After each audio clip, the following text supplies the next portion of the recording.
بسم اللہ الرحمن الرحیم۔ امت پر تباہی کب آئے گی؟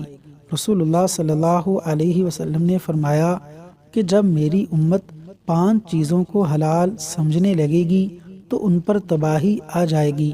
نمبر 1، جب لعن و طعن یعنی لوگوں کو گالیاں دینا، برا بھلا کہنا عام ہوگا۔ نمبر 2، لوگ شراب پئیں گے۔